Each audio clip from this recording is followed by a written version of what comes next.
rasa macam ni lah. Kenapa? Biarlah.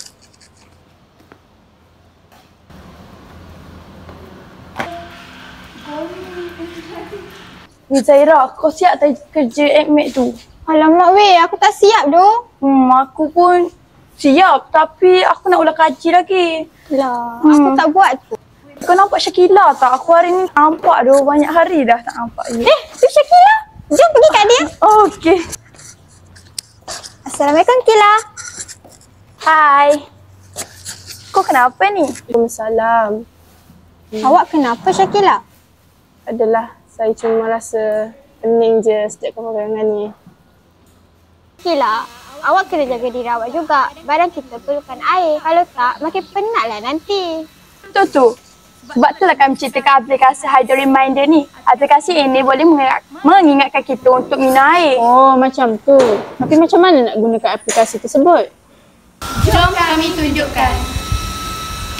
Letakkan tempoh peringatan. Di ruangan pertama, pengguna perlu masukkan tempoh masa untuk peringatan.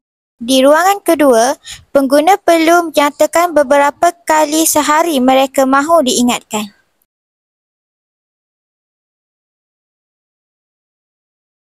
Lepas semua maklumat diisi, tekan butang Remind Me.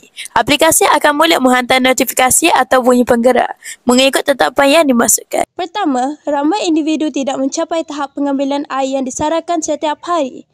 Kedua, kekurangan air boleh menjejaskan kesihatan seperti keletihan, kurang fokus dan dehidrasi. Ketiga, amalan pengambilan air secara berkala masih belum menjadi kebiasaan dalam kalangan masyarakat.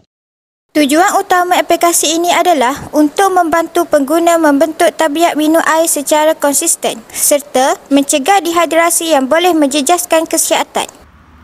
Dengan aplikasi Hydro Remind yang telah kami ciptakan, kami berharap pengguna lebih peka terhadap kepentingan hidrasi dalam kehidupan seharian. Jom mulakan kesihatan dengan satu tegukan.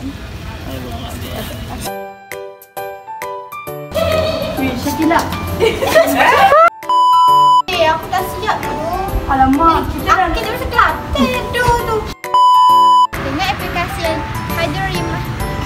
Dengan Dengan aplikasi yang telah kami ciptakan, sabar aku tak. kami tunjukkan.